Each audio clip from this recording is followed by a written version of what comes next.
भाई सलाम है गुलाम के नियम का जो यह बताता है कि दो बिंदु आवेशों के बीच कितना आकर्षण या प्रतिकर्षण बल लगता है। तो hello and welcome to back your beautiful channel. और मैं भाई साधु सर बहुत बहुत स्वागत करता हूं।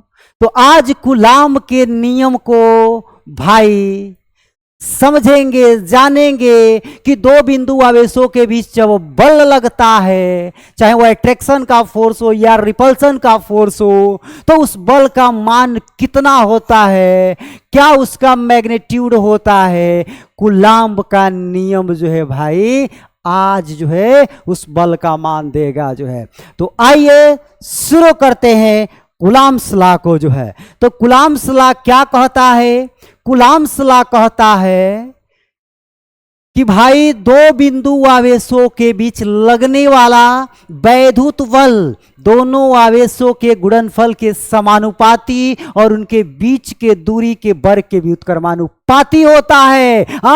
Electrostatics force between 2 point charge, electrostatics force between 2 point charge is directly proportional to the product of charges and inversely proportional to the square of distance between them। क्या कहने का मतलब है भाई? दो बिंदु आवेश एक दूसरे पर कितना बल लगाते हैं जो है वह इस बात पर निर्भर करता है कि दोनों आवेशों का परिमाण कितना कितना है। उन दोनों को भाई मल्टीपल करा दीजिए, गुणा करा दीजिए, और दोनों आवेशों के बीच का दूरी कितना है उसका भाई वर्ग करा दीजिए, उसका व्युत्क्रम करके जो है।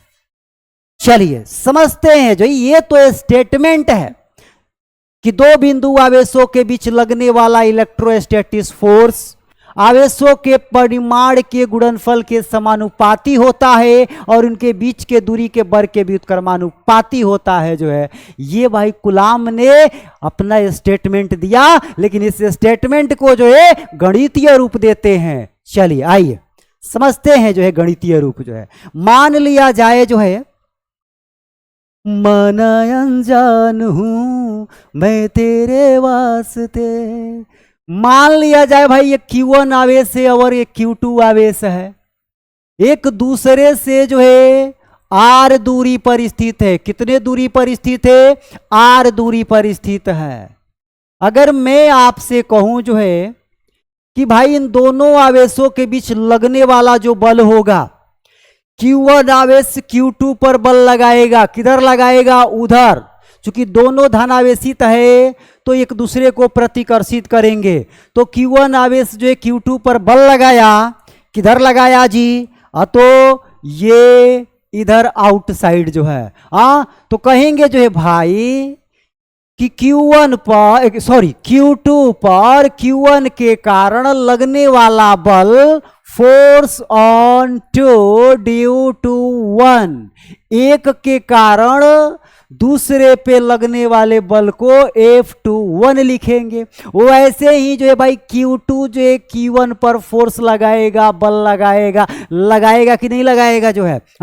तो कहेंगे जो है भाई कि Q2 के द्वारा Q1 पर लगने वाला बल फोर्स जो है किधर होगा? इधर होगा। कितना होगा? F12 force on 1 due to 2।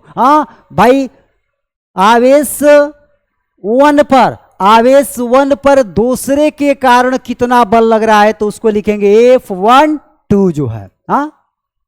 तो ये बल जो है लगता है प्रतिकर्षण का जो है। यदि ये प्लस और माइनस चार्ज होते तो आकर्षण का लगता। यदि यही जो है Q1 मान लिया जाए कि धनात्मक आवेश होता, Q2 जो है ऋणात्मक आवेश होता, तो इनके बीच जो बल लगता ये Q2 पर भाई Q1 के कारण किधर लगता?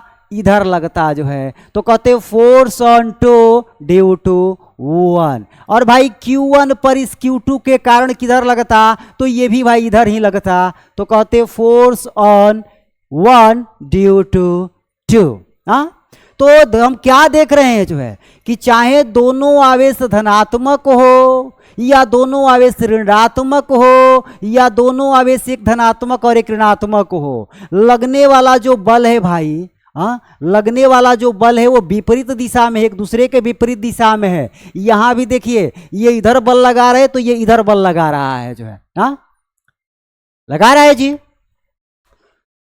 तो कूलाम्ब का नियम जो है कहा जो है कि इन दोनों आवेशों के बीच लगने वाला जो बल होगा वह दोनों आवेशों के गुणनफल के समानुपाती होगा, जो है क्या होगा जी, समानुपाती होगा। और दूसरी बात जो है भाई, ये जो फोर्स है और ये जो फोर्स है ये मैग्नीट्यूड में, परिमाण में बराबर होती है लेकिन दिशा में विपरीत होती है। और यहां हम देख भी रहे हैं जो है, देख भी रहे हैं जो है कि भाई जो force on two due to one बराबर है force on one due to two, लेकिन यहां निगेटिव लगा देंगे क्योंकि इनकी दिशा क्या है, विपरीत। एक का दिशा उधर है तो दूसरे का दिशा जो है इधर है। क्लियर है? लेकिन इनके जो परिमाण होते हैं, मैग्नीट्यूड होते हैं ना भाई, वो आपके जो है बराबर होते हैं। क्या होते हैं? तो बराबर होते हैं जो है। समझ में आई बातें जो है, मैग्नीट्यूड बराबर होगा जो है। अब ये निगेटिव है, घटेगा तो इसको मैं क्या लिख सकता हूं जो है, क्या लिख सकता हूं जो है, F12 लिखूंगा जो है।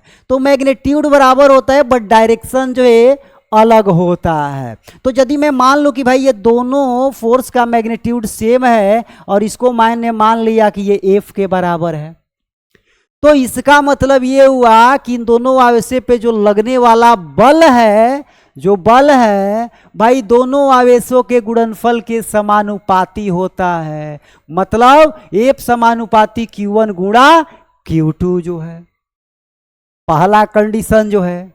और जितना भाई बड़ा आवेश होगा उतना ही फोर्स का मान ज्यादा होगा।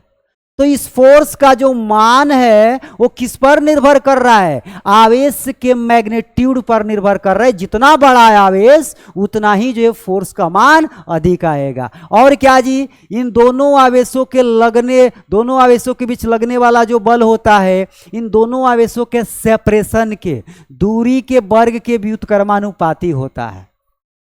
माने इन दोनों के बीच का दूरी जितना कम रखेंगे उतना ही फोर्स ज्यादा लगेगा, जितना ज्यादा रखेंगे जो है फोर्स उतना ही कम लगेगा जो है।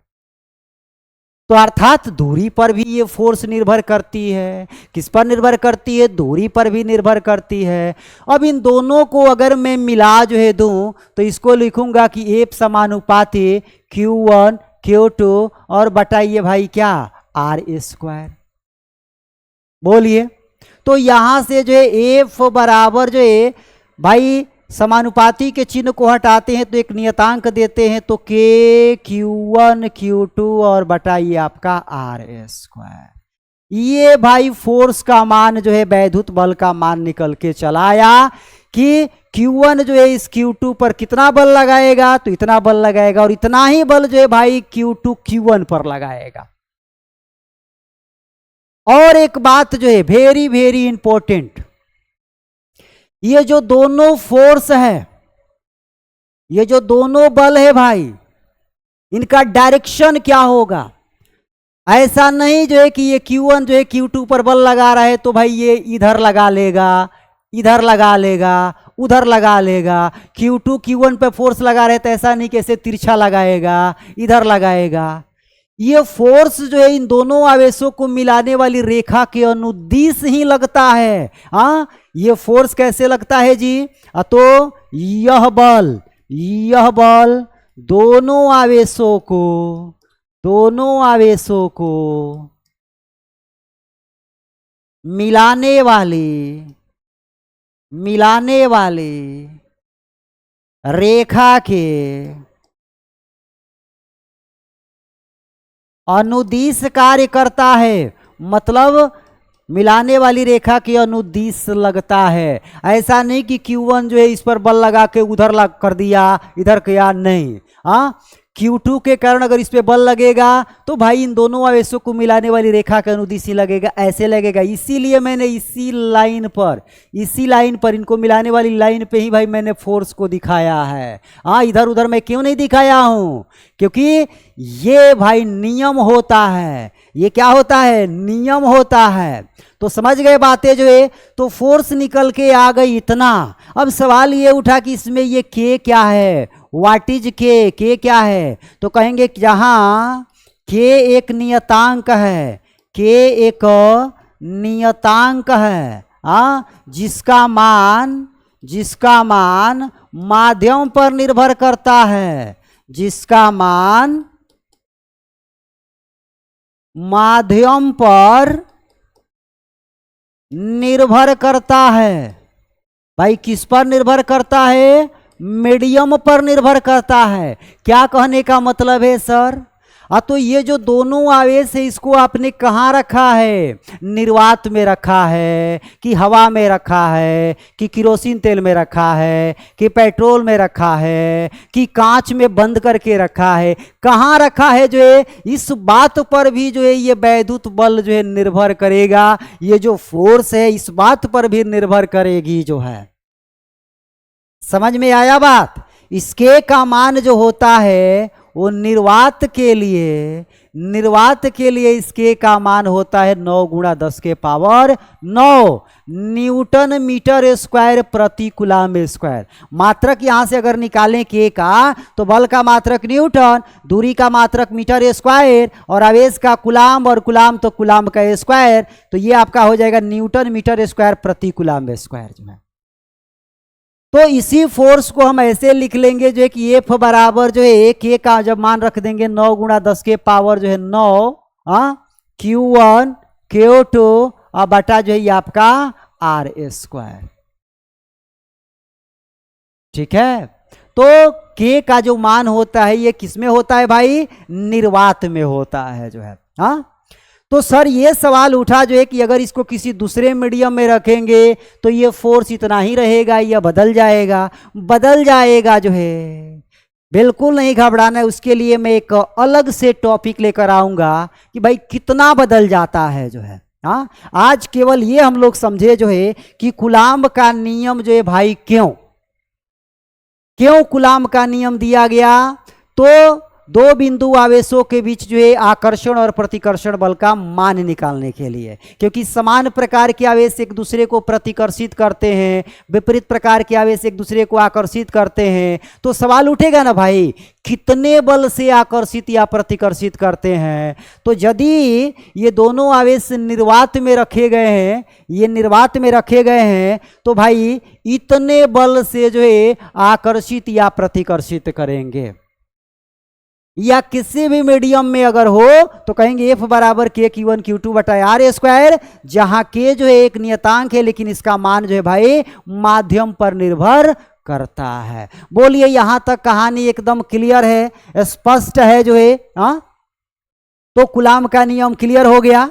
अब आइए मैं अगर आपसे कहूं जो है भाई,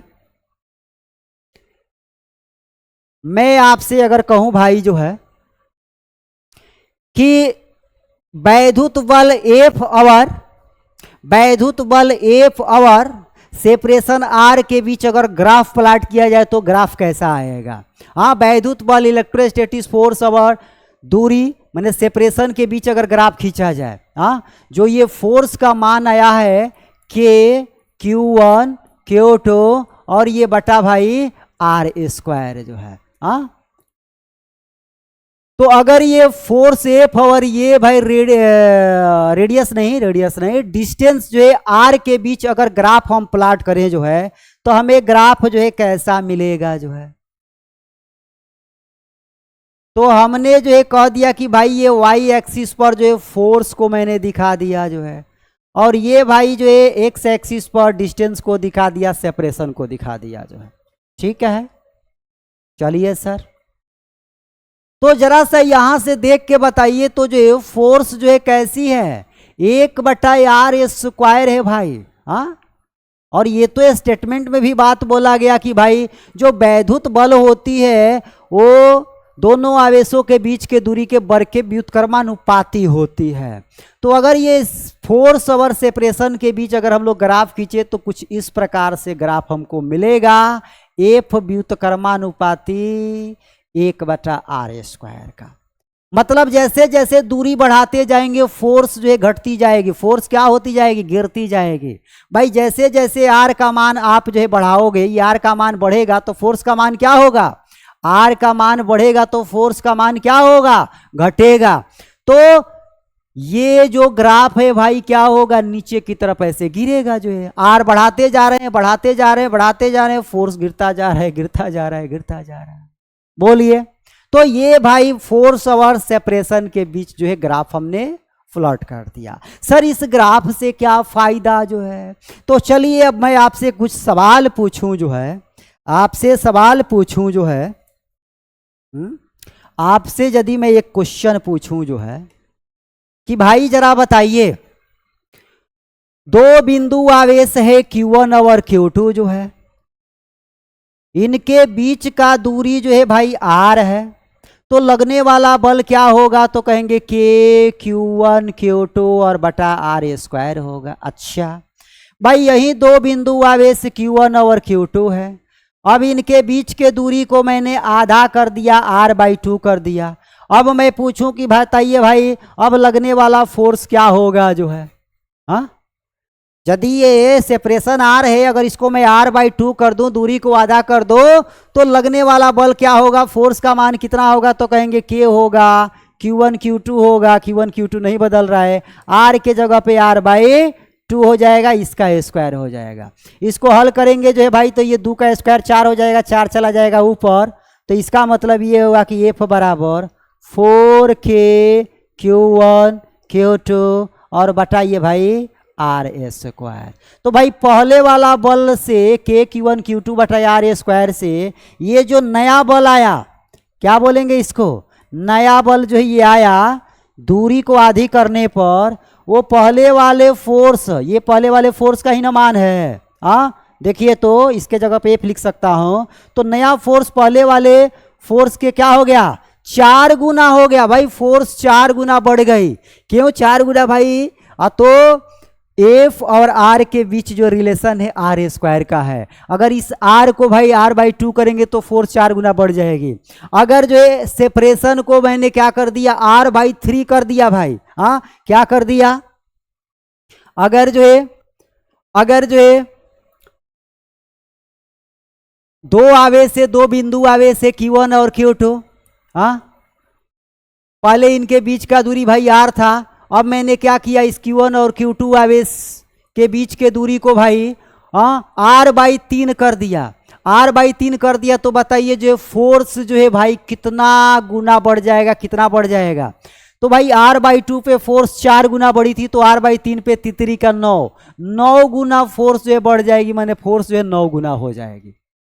बोलिए, ऐसे ही मैं आपसे सवाल पूछूं भाई कि दो बिंदु आवेश Q1 और Q2 है, एक दूसरे से r दूरी पर है, यदि इन दोनों आवेश Q1 और Q2 को एक दूसरे के बीच के दूरी को जो यदि 2r कर दें, तो भाई फोर्स क्या हो जाएगी, तो भाई दूरी बढ़ाने पर फोर्स घटता है, तो फोर्स घट के कितना हो जाएगी जो है, तो F बराबर जो है K Q1 Q2 और बटा r², r के जगह पे 2r का लिखाएगा स्क्वायर जो है, तो ये भाई 4 हो जाएगा, तो इसका मतलब फोर्स जो है क्या हो जाएगा, 4 गुना कम हो जाएगा, माने फोर्स जो है चौथाई हो जाएगी।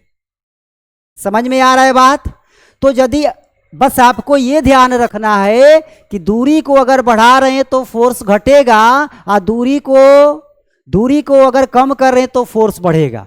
जैसे दूरी को हमने भाई दुगना कर दिया तो फोर्स 4 गुना कम हो गया, दूरी को भाई 3 गुना कर दिया, फोर्स जो है भाई 9 गुना कम हो गया, दूरी को 4 गुना कर दिया, फोर्स भाई 16 गुना कम हो गया जो है। ऐसे ही मैं कहूं जो कि भाई दूरी को आधा कर दिया, फोर्स भाई 4 गुना बढ़ गया, दूरी को भाई 1/3 कर दिया तो फोर्स भाई 9 गुना बढ़ जाएगा, दूरी को भाई 1/4 कर दिया, फोर्स जो 16 गुना, सीधे जितना बोला जा रहा है उतने का भाई स्क्वायर करना है, समझ में आ गई बातें जो है। अब जरा सा एक और सवाल का जवाब दीजिएगा, एक और सवाल का जवाब दीजिएगा। भाई दो आवेश है Q1 एंड Q2, ठीक है, एक दूसरे से r दूरी पर है। अब क्या किया गया कि भाई इन दोनों आवेशों को जो है दुगना कर दिया गया, इन दोनों आवेशों को क्या कर दिया गया, दुगना कर दिया गया। और इनके बीच के दूरी को भाई जो है इसको भी जो दुगना कर दिया गया, इसके बीच के दूरी को भी दुगना कर दिया गया। तो बताइए फोर्स का मान क्या होगा। भाई यदि Q1 Q और Q2 है, इनके बीच का दूरी r है, तो फोर्स जो है F बराबर K Q1 Q2 और बटा में r स्क्वायर होती है। अब यदि आवेश को मैं दुगना कर दिया, दोनों आवेश को दुगना कर दिया, तो भाई नया फोर्स क्या होगा जो है, तो ये आपका K2Q1 2Q2। अब तो भाई Q के जगह पे 2Q1 और 2Q2 लिखाएगा, Q1 Q2 के जगह पर, और R के जगह पे 2R का स्क्वायर जो है। भाई ये दूनी का कितना हो गया 4, तो ये हो गया K 4Q1 Q2 बटा में जो है भाई ये कितना हो जाएगा 4R स्क्वायर। भाई ये इससे कट गया तो आ गया K Q1 Q2 और बटा में R स्क्वायर। भाई ये वाला फोर्स और ये वाला फोर्स देखिए दोनों सेम है। इसका मतलब ये हुआ कि अगर आवेश को दुगना कर दें और दूरी को भी दुगना कर दें तो उससे बल अपरिवर्तित रहता है। सवाल ऐसे पूछता है भाई बल दुगना हो जाता है, 4 गुना हो जाता है, 16 गुना हो जाता है, अपरिवर्तित रहता है, क्या जवाब होगा। हाँ, तो ऐसे स्थिति में बल अपरिवर्तित रहेगा। मतलब सीधे सीधे भाई दिमाग लगाना है कि अगर आवेश को 3 गुना कर दें और दूरी को भी 3 गुना कर दें तो फोर्स क्या होगी, फोर्स अपरिवर्तित रहेगी। लेकिन यही सवाल भाई ऐसे कहे कि अगर आवेश को 3 गुना कर दें, आवेश को क्या कर दें 3 गुना कर दें, दूरी को उतना ही रहने देंगे, तब फोर्स क्या होगा, तो फोर्स 9 गुना हो जाएगा। क्यों भाई, तो F बराबर जो है K Q1 Q2 बटा R स्क्वायर। F बराबर जो है आवेश को 3 गुना करने का मतलब दोनों आवेश को भाई 3 गुना कर रहे हैं, तो 3Q1 गुणा 3Q2, और दूरी नहीं बदल रहे हैं तो ये R स्क्वायर आपका जस्ता, तो तितरी का कितना हो गया 9 K Q1 Q2 और बताइए R स्क्वायर। तो बताइए पहले वाले बल का कितना हो गया जी, 9 गुना हो गया। तो भाई कैसे सवाल पूछा गया है इस बात को ध्यान में रखना है। तो बोलिए यहाँ तक कहानी क्लियर है, स्पष्ट है। तो भाई कूलाम का नियम हम लोगों ने जान लिया है, बराबर K Q1 Q2 बटा R स्क्वायर, और फोर्स और सेपरेशन के बीच जो है भाई ग्राफ प्लॉट करना जान लिया, और फोर्स और सेपरेशन में जो है जब आवेश को कम कर दें या अधिक कर दें, दूरी को जो अधिक कर दें या कम कर दें जो है, तो फोर्स का मान भाई किस तरह से जो है बदलता है, उस पर हमने तमाम सवाल भी जो है रिवीजन कर लिया। अब आइए बात करते हैं जो है, अब बात करते हैं जो है कि भाई जो इलेक्ट्रोस्टैटिक फोर्स है, जो वैद्युत बल है, इसी के जैसा एक ग्रेविटेशनल चैप्टर में भी, गुरुत्वाकर्षण वाले चैप्टर में भी हम लोगों ने पढ़ा था। गुरुत्वाकर्षण बल के लिए जो है Fg बराबर K m1 m2 बटा में R स्क्वायर। K नहीं होता है, G होता है। क्या होता है, Fg यहां G होता है जो है। तो वैद्युत बल की बात करें, इलेक्ट्रिक फोर्स की बात करें तो Fi बराबर K Q1 Q2 बटा में R स्क्वायर। लेकिन वहीं भाई गुरुत्वाकर्षण बल की बात करें जो है, तो ये आपका जो है Fg बराबर जो है G m1 m2 बटा में R स्क्वायर होता है। ये बात आप पढ़े हैं भाई। ये दोनों फॉर्मूले एक जैसा ही दिख रहे हैं जो है, तो इन दोनों में भाई क्या समानता है और क्या भिन्नता है जो है, आइए समझते हैं जो है। तो अगर मैं समानता की बात करूं जो है कि भाई इसमें क्या क्या समानता है, तो समानता तो पहले हमको ये दिख रहा है कि ये दोनों बल जो है वो भाई दूरी के क्या है, व्युत्क्रमानुपाती है, दूरी के वर्ग के व्युत्क्रमानुपाती है। वो चाहे इलेक्ट्रोस्टैटिक फोर्स हो या ग्रेविटेशनल फोर्स हो। तो ये एक समानता हो गई जो है कि both follow inverse square law, दोनों जो है व्युत्क्रम वर्ग नियम का पालन करते हैं। क्या करते हैं जी? तो दोनों बल, कौन दोनों बल? वैद्युत बल और गुरुत्वाकर्षण बल, दोनों बल वर्ग व्युत्क्रम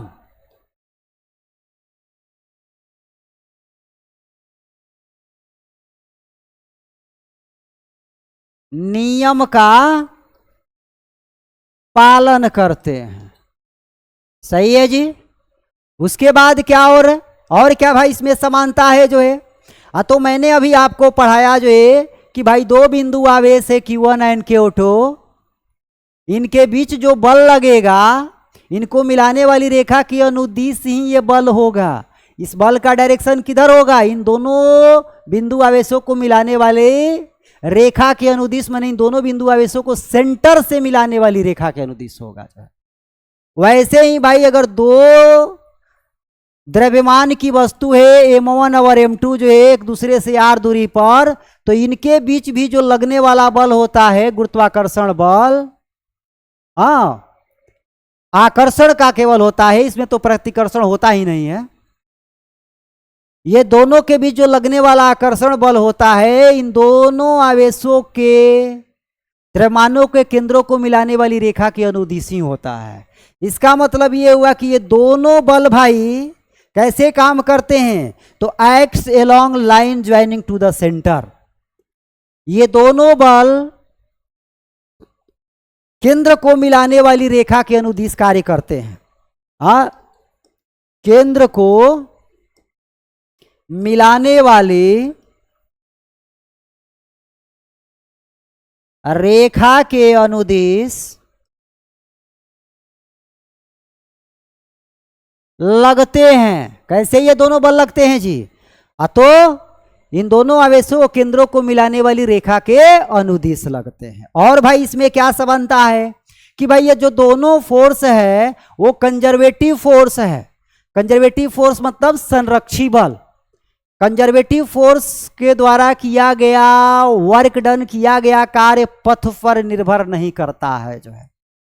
तो ये दोनों जो इलेक्ट्रोस्टैटिक फोर्स और ग्रेविटेशनल फोर्स दोनों जो है संरक्षी बल होते हैं। Both force are conservative force. दोनों बल संरक्षी बल होते हैं। क्या होते हैं जी? तो दोनों बल संरक्षी बल होते हैं।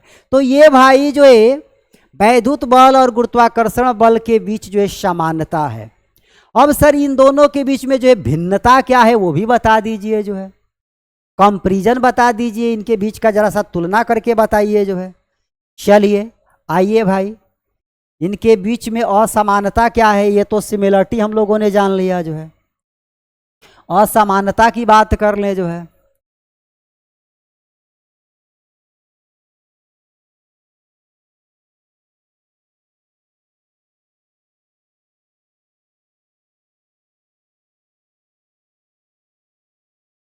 असमानता की बात करें भाई, क्या इन दोनों में असमानता है जो है? तो असमानता की अगर हम बात करें जो है, तो इन दोनों बलों में भाई असमानता ये है कि गुरुत्वाकर्षण बल जो होता है बहुत कमजोर बल होता है, और वैद्युत बल जो होता है वो बहुत मजबूत बल होता है। क्या होता है? बहुत स्ट्रांग फोर्स होता है जो है।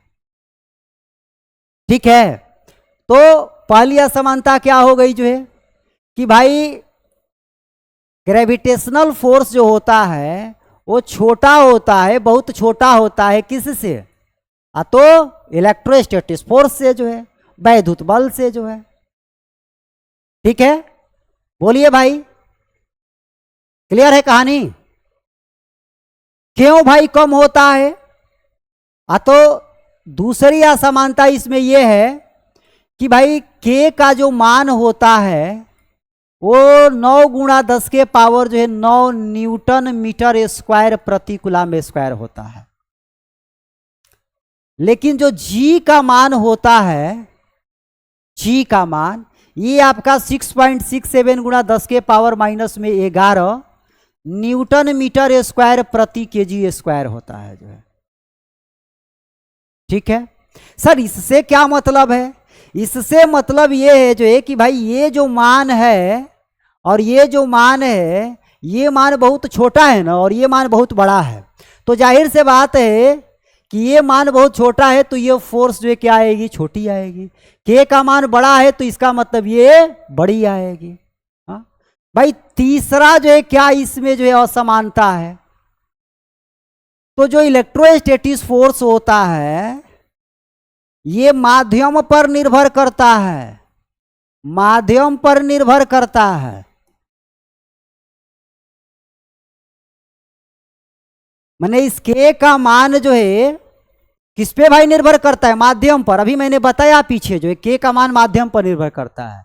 तो के का मान जब माध्यम पर निर्भर करेगा तो ये जो फोर्स है वो बदलती रहेगी जो है, और के भी मान भी भाई अलग अलग आता रहेगा। लेकिन ग्रेविटेशनल फोर्स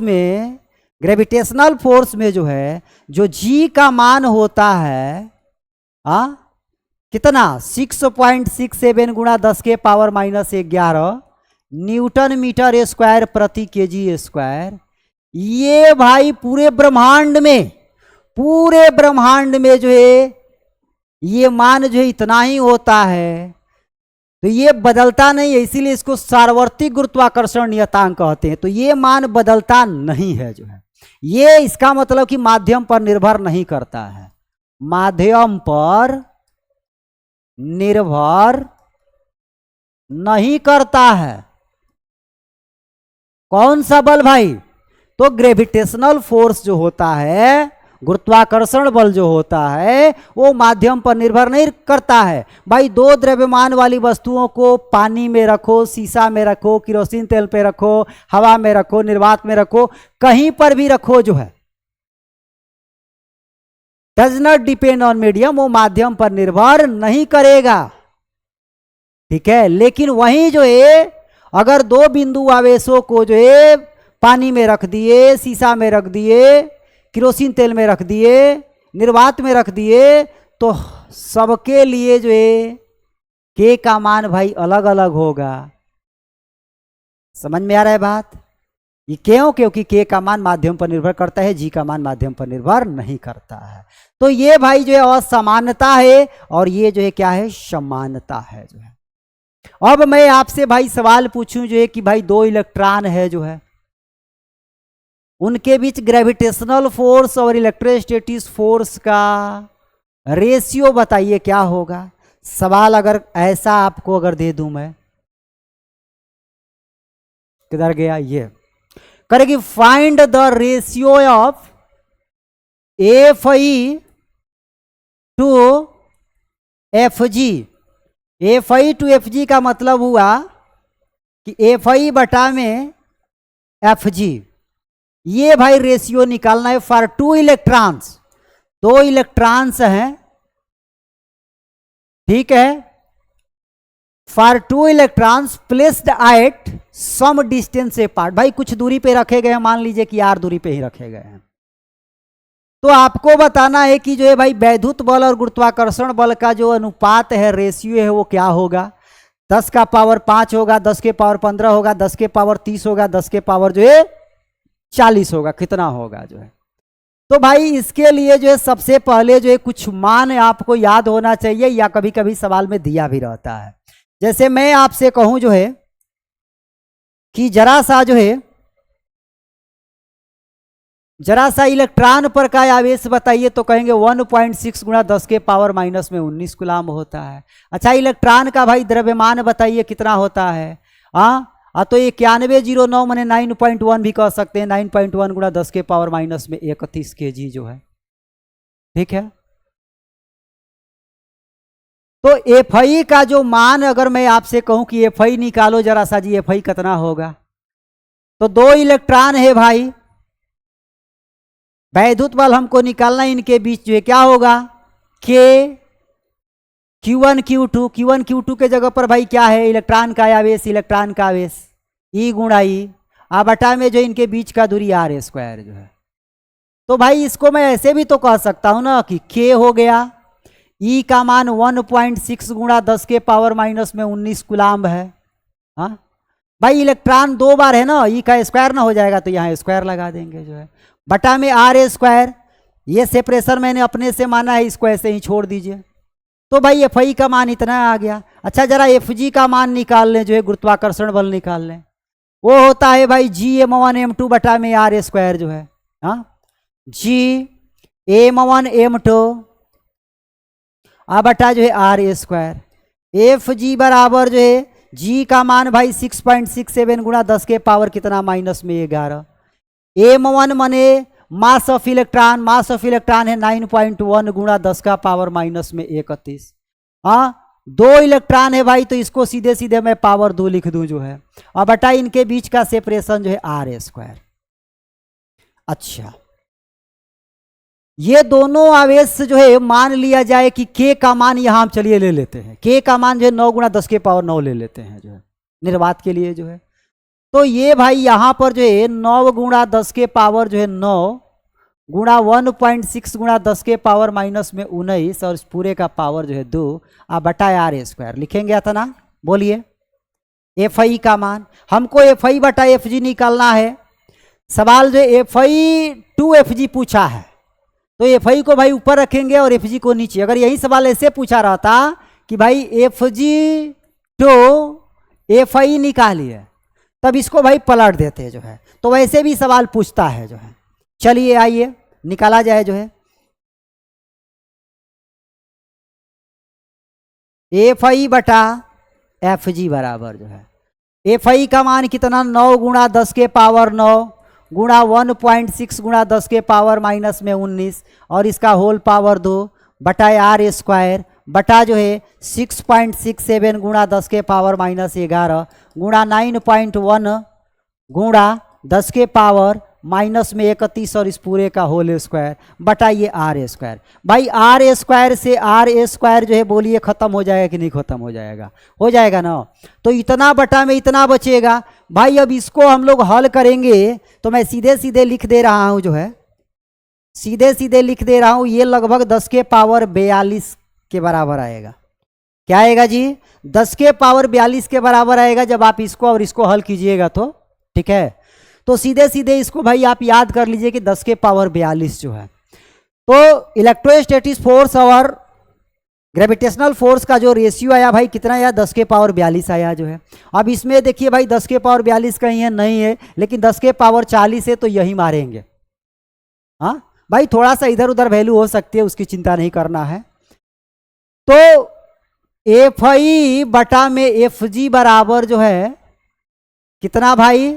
तो 10 के पावर 42 के बराबर लगभग होता है। मतलब ये हुआ कि भाई इलेक्ट्रोस्टैटिक जो फोर्स होता है वो गुरुत्वाकर्षण बल का जो है 10 के पावर 42 गुना होता है। गुरुत्वाकर्षण बल के कितना गुना होता है भाई? 10 के पावर 42 गुना जो है। इसीलिए मैंने कहा था भाई जो वैद्युत बल होता है वो मजबूत बल होता है, गुरुत्वाकर्षण बल जो है कमजोर बल होता है। अगर यहाँ से यही सवाल ऐसे पूछा जाए कि भाई बताइए जो है कि गुरुत्वाकर्षण बल वैद्युत बल का कितना गुना होता है, हाँ, तो अब कहेंगे कि 10 के पावर माइनस में 42 जो है। क्या? 10 के पावर माइनस 42। भाई ये उठ के चलाएगा इधर जो है, ये ऊपर जाएगा 10 के पावर माइनस 42 हो जाएगा।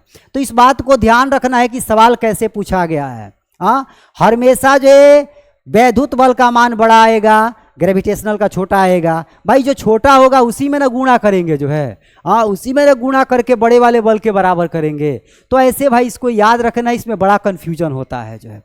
बोलिए यहां तक कहानी क्लियर है जो है? आगे बढ़ूं जो है, आगे बात करूं? बोलिए भाई। चलिए वेरी गुड। आइए अब भाई limitation of Coulomb's law, Coulomb's के नियम का भाई क्या लिमिटेशन है जो है। कूलम्ब का नियम तो हम लोगों ने पढ़ लिया कि 2 बिंदु आवेशों के बीच लगता है और लगकर उनके बीच कितना बल निकलेगा उसका वही फॉर्मूला दे देता है, मान दे देता है जो है। हाँ क्या? एफ बराबर के Q1 Q2 और बताइए भाई आर ए स्क्वायर जो है। ठीक है, तो भाई कहां कहां कूलम्ब्स का नियम जो है नहीं लग सकता है जो है, क्या इसका लिमिटेशन है? तो पहला लिमिटेशन ये है कि कूलम्ब्स का नियम जो है only for valid point charge, only for valid point charge. भाई कूलाम्ब का नियम केवल बिंदु आवेश के लिए होता है। किसके लिए? कूलाम्ब का नियम केवल बिंदु आवेश, बिंदु आवेश माने बहुत ही छोटा सा चार्ज, बहुत ही छोटा सा चार्ज जो है केवल बिंदु आवेश के लिए होता है। लेकिन एक बात और सुनिए भाई, बिंदु आवेश का मतलब जो है बिल्कुल छोटा सा चार्ज जो है, लेकिन एक बड़ा सा आवेश भी भाई बिंदु आवेश कहा जाता है। यदि मान लिया जाए कि दो बड़े बड़े आवेश जो है बहुत दूर रखे गए हो भाई, एक मेरे यहां रखे गए हो और एक आपके यहां भाई रखे गए हो, और आप हमको देख रहे हो भाई दिल्ली से जो है, हाँ, और मैं भाई बिहार से जो है, तो इतना जो है हजारों किलोमीटर की दूरी से उस आवेश को जो है मैं अब जब आपके आवेश को देखूंगा तो आपका आवेश हमको कैसा दिखेगा? बिंदु जैसा। और आप जब मेरे आवेश को देखेंगे तो कैसा दिखेगा? बिंदु जैसा।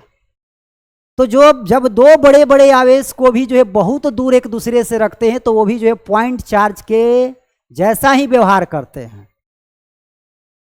तो पॉइंट चार्ज का मतलब ये नहीं जो है कि एकदम छोटा ही चार्ज होगा, छोटा तो होगा ही होगा जो है कम दूरी के लिए, लेकिन अधिक दूरी के लिए अगर बड़े बड़े भी चार्ज है तो उनको भी भाई पॉइंट चार्ज ही बोलेंगे जो है। हाँ, तो ये only for valid point charge के लिए वैलिड होता है कूलाम्ब का नियम जो है। दूसरा लिमिटेशन भाई क्या है जो है कि एक्सटेंसिव चार्ज के लिए वैलिड नहीं होता है। मतलब भाई चार्ज अगर बिखरा हुआ हो, हाँ, आवेश किसी गोला पर या किसी पृष्ठ पर बिखरा है तो उसके लिए यह नियम मान्य नहीं है। जैसे कोई भाई स्फीयर है, इस पे आवेश ऐसे जो है बिखरा हुआ है,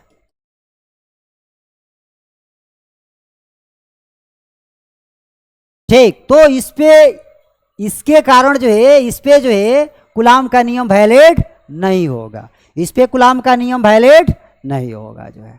हाँ, तीसरा भाई लिमिटेशन क्या है जो है, तीसरा लिमिटेशन क्या है कूलाम्ब के नियम की तीसरी सीमा जो है क्या है? तो ये केवल और केवल स्थिर आवेश के लिए लगता है। यह नियम स्थिर आवेश के लिए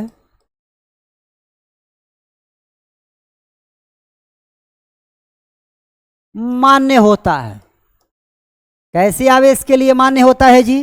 तो स्थिर आवेश के लिए मान्य होता है, स्टेशनरी चार्ज के लिए मान्य होता है, ठहरे हुए जो आवेश हैं उसके लिए मान्य होता है। लेकिन अगर भाई एक आवेश जो है, एक चार्ज जो है स्थिर हो, एक कोई आवेश स्थिर हो और दूसरा आवेश भाई जो है गति कर रहा हो, क्या कर रहा हो? गति कर रहा हो, तो उसके लिए वैलिड होता है। लेकिन अगर दोनों आवेश गति कर रहे हैं, दोनों आवेश जो है अगर गति कर रहे हैं, चाहे वो एक समान चाल से गति कर रहे हो या अलग अलग चाल से गति कर रहे हो, तो उसके लिए वो कूलाम्ब का नियम जो है वैलिड नहीं होता है, मान्य नहीं होता है। मान्य अगर होगा तो उसमें से कोई एक आवेश जो है ठहरे होना चाहिए, दूसरा आवेश जो है गतिशील होना चाहिए, तब जो है भले ही वैलिड होगा जो है। अब ऐसे ये स्टेशनरी चार्ज के लिए वैलिड होता है। चलिए, तो ये समझ गए भाई जो है कि लिमिटेशन ऑफ कूलाम्ब्स लॉ, कूलाम्ब्स के नियम की भाई क्या सीमाएं हैं, हाँ, क्या सीमाएं हैं, कहाँ कहाँ कूलाम्ब्स का नियम जो है फेल मार जाता है, नहीं लग पाता है जो है।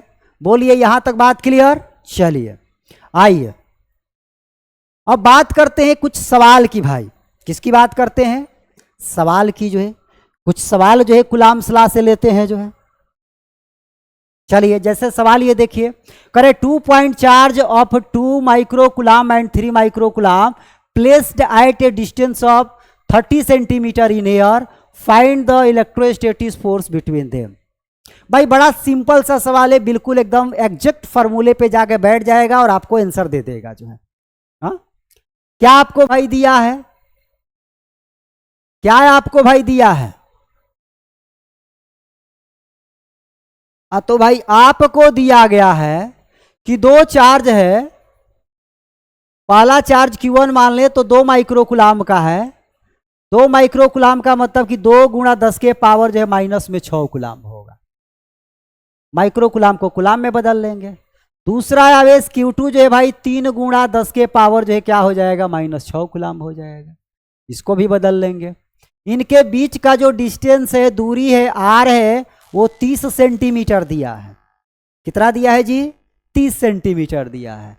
सेंटीमीटर को मीटर में बदल लेंगे जो है भाई, 30 को 100 से भागा कर देंगे, इसका मतलब 10 के पावर माइनस में जो है 2। भाई ये कहिए कि 100 से भागा कर दिए, 0 कट गया जो है, तो ये आपका आ गया भाई 0.3। 0.3 मीटर जो है। क्लियर है? बोलिए।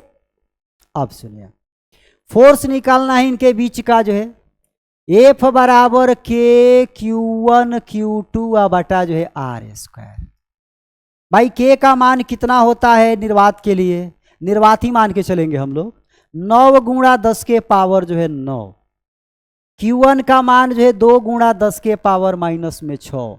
Q2 का मान 3 गुणा 10 के पावर माइनस 6। और इनके बीच का दूरी भाई 0.3 का क्या लिखेंगे? S² जो है। बोलिए, क्लियर है बात? अब इसको जब हम लोग हल करेंगे जो है तो क्या हो जाएगा जी? तो ये आपका 9 दूनी का 18, 18 तिया का 54। 9 दूनी का 18, 18 तिया का 54। ठीक है।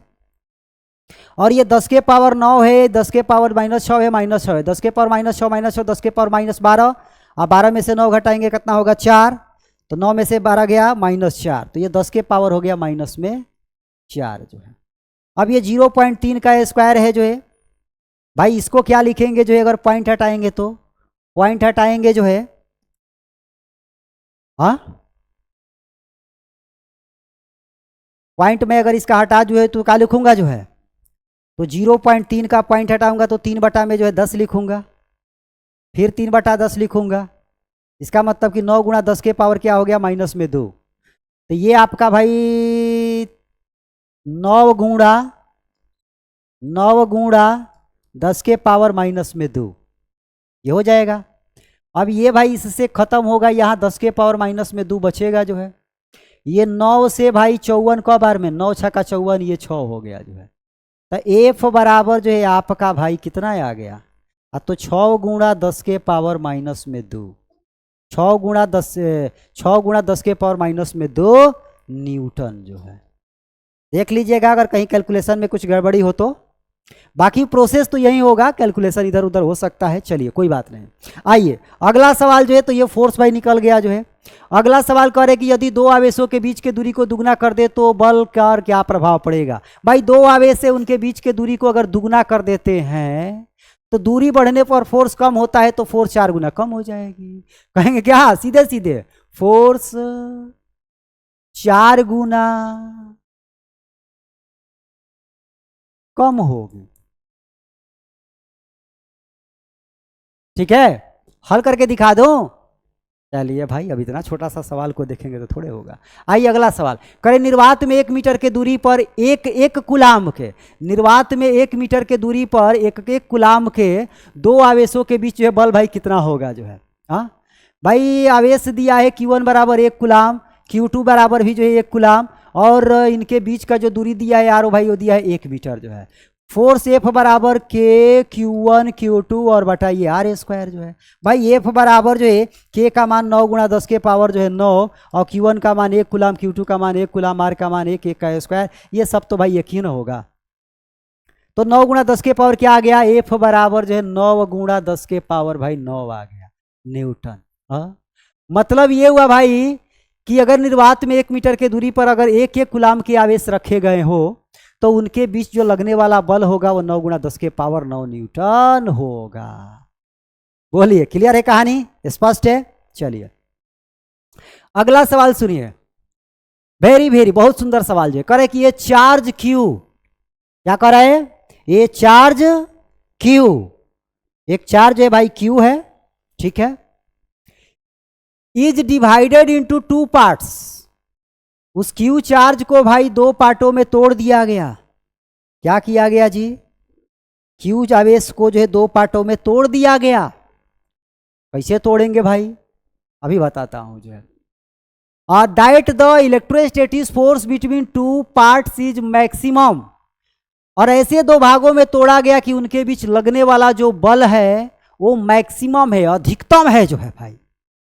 तो कह रहा है कि find a charge on each part, भाई प्रत्येक पार्ट की चार्ज की वैल्यू कितनी है, आवेश का वैल्यू कितना है, आवेश का मान कितना है। तो हमने भाई मान लिया जो है लेट कि क्यू कूलाम का कोई आवेश है, इसको हम 2 पार्टों में तोड़ रहे हैं। मान लिया जाए कि पहला पार्ट,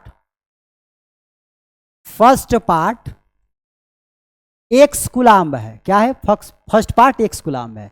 तो भाई दूसरा पार्ट क्या होगा, दूसरा हिस्सा जो है क्या होगा, दूसरा पार्ट जो है क्या होगा भाई, क्यू में से हमने एक्स जो है कम कर लिया तो क्या होगा, क्यू माइनस में एक्स होगा। बोलिए होगा कि नहीं होगा भाई। जैसे मैंने कहा जो है कि 10 कूलाम का आवेश है, उसमें से 2 कूलाम आवेश आपने हमको दे दिया, तो आपके पास कितना बचा, कहेंगे 10 माइनस 2 बचा। अरे भाई 8 आंसर कहेंगे, लेकिन उसको ऐसे भी तो कहेंगे 10 माइनस में 2। तो क्यू कूलाम आवेश था, पहला पार्ट हमने मान लिया कि एक्स है जो है, एक्स कूलाम, तो दूसरा पार्ट क्या होगा, क्यू माइनस एक्स होगा जो है। क्या बोला है जो है भाई कि कुछ दूरी पे ये रखे गए हैं जो है। चलो तो हमने एक्स एक आवेश ले लिया, दूसरा आवेश जो है क्यू माइनस एक्स ले लिया जो। हाँ, इन दोनों को जो है भाई कहाँ रखा गया है जो है, कहाँ रखा गया है जो है। हाँ तो मान लिया जाए जो है कि कुछ दूरी पे जो है रखा गया है, आर दूरी पे रखा गया है जो। चलिए, ए charge Q is divided in 2 parts such that the electrostatic force between 2 parts is maximum, find the each charge on each part, प्रत्येक पार्ट का चार्ज का मान निकालना है। अब भाई इसमें ये चीजें बोला है जो है क्या, कि जो फोर्स है वो मैक्सिमम है।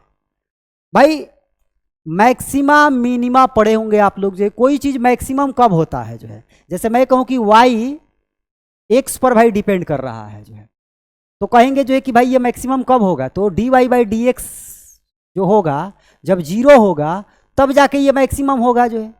ये y क्या होगा, मैक्सिमम कब होगा, जब dy बाई डी एक्स जो 0 होगा।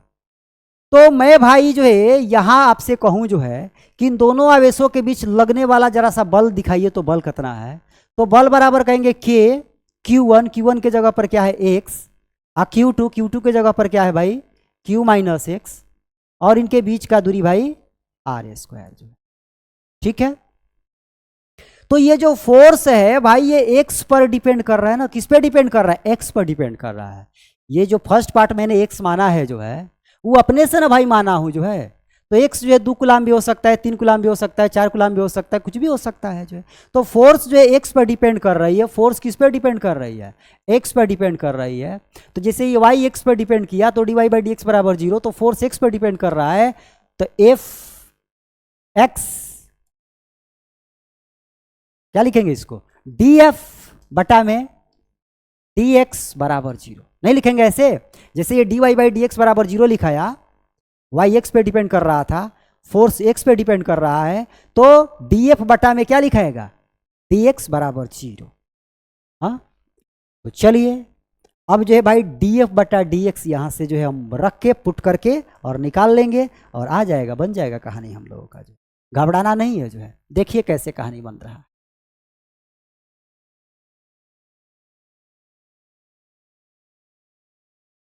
हाँ तो df बटा में जो है dx क्या है भाई 0 है, क्यों, क्योंकि फोर्स जो है मैक्सिमम है,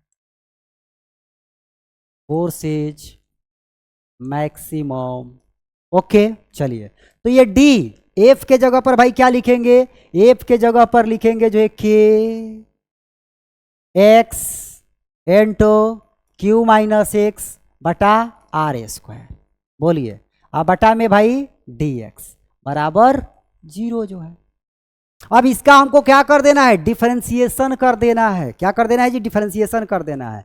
भाई के जो एक कांस्टेंट है बाहर आ गया, आर स्क्वायर भी भाई कांस्टेंट है, ये भी बाहर आ गया। ये सेपरेशन भाई थोड़े बदलेगा, जो ही तो अपने हमने लिया है कि चलो पार्ट एक्स जो है इतना है और पार्ट क्यू माइनस एक्स है, इसको मैंने इतना दूरी पे रखा है जो है, तो ये भाई कांस्टेंट है तो बाहर आ गए। तो बचा भाई क्या, बचा भाई क्या, बचा जो है आपका डी के साथ क्या, ये एक्स बचा, एक्स का क्यू में गुणा करेंगे जो है भाई क्यू एक्स होगा, और एक्स का एक्स में गुणा करेंगे ये एक्स स्क्वायर होगा। बोलिए, और नीचे ये आपका भाई डी एक्स जो है अब बराबर 0। भाई ये वाला तो जो है उधर जाके 0 हो जाएगा, लेकिन चलिए बाद में इसको 0 करेंगे जो है। तो आपका जो है भाई के बटा में आर स्क्वायर, अब भाई क्यू एक्स का हमको डिफरेंशिएशन निकालना है, एक्स का डिफरेंशिएशन, तो भाई इसमें क्यू जो है कांस्टेंट है, क्यू बाहर आ जाएगा, क्यू क्या हो जाएगा, बाहर आ जाएगा। हाँ, तो क्यू को हमने क्या कर लिया, बाहर कर लिया जो है। अच्छा, तो क्यू को भाई बाहर करेंगे तो इस एक्स का डिफरेंशिएशन क्या होगा, हाँ एक्स का डिफरेंशिएशन जो है 1 होगा, 1 हो गया जो है, तो मतलब कि क्यू ही ना होगा, क्या होगा, क्यू होगा माइनस एक्स स्क्वायर का डिफरेंशिएशन क्या होगा जी, माइनस में 2x होगा, माइनस है तो एक्स स्क्वायर का डिफरेंशिएशन क्या होता है भाई, इस एक्स स्क्वायर का डिफरेंशिएशन एक्स के पावर 2 का डिफरेंशिएशन 2x होता है ना। अवकलन आता है कि नहीं आता है, नहीं आता होगा तो भाई कमेंट करके बताइएगा आप लोग। चलिए, तो ये भाई q माइनस कितना हो गया, 2x हो गया जो है, अब बराबर में क्या 0। तो मैंने इसका और इसका डिफरेंशिएशन निकाल दिया भाई जो है, ये इधर जाके जो है 0 हो जाएगा, तो ये आपका q माइनस 2x बराबर जो है 0, तो इसका मतलब q बराबर जो है भाई 2x, तो x बराबर क्या हो गया, q बटा में जो है 2। तो भाई पहला पार्ट कितना निकल गया, पहला पार्ट निकल गया कि q बाई 2 है, तो दूसरा पार्ट कितना होगा, तो यहां अगर x के जगह पे q बाई 2 रखेंगे तो दूसरा पार्ट भी भाई q बाई 2 ही आएगा। तो यही ना हमको निकालना था कि चार्ज ऑन ईच पार्ट, प्रत्येक पार्ट का जो है चार्ज का मान बताइए भाई, यही ना फाइंड आउट करना था हमको। तो क्या बोलेंगे जो है कि पहला पार्ट जो है भाई q बटा में 2 है और दूसरा भी पार्ट भाई q बाई 2 है। बोलिए, हो गया आंसर, संतुष्टि मिल गई भाई। हाँ, तो ये आज के क्लास में भाई मैंने कूलॉम्स के नियम को आपको पढ़ाया और उससे रिलेटेड जितनी बातें थी मैंने बताया जो है, उस पे भाई न्यूमेरिकल किस तरह के पूछे जाते हैं वो भी बताया जो है। अगर इसके अलावा कुछ और भी क्वेश्चन पूछते हैं तो आप कमेंट बॉक्स में जरूर बताइएगा, अगले क्लास में उसको डिस्कस हम कर देंगे जो है, या आपके कमेंट का जवाब हम दे देंगे जो है, उसके लिए चिंता आपको नहीं करना है। तो भाई आज का क्लास यहीं पे होता है एंड जो है, फिर मिलते हैं इसी ऊर्जा और इसी एनर्जी के साथ जो है। So thank you very much watching for this video.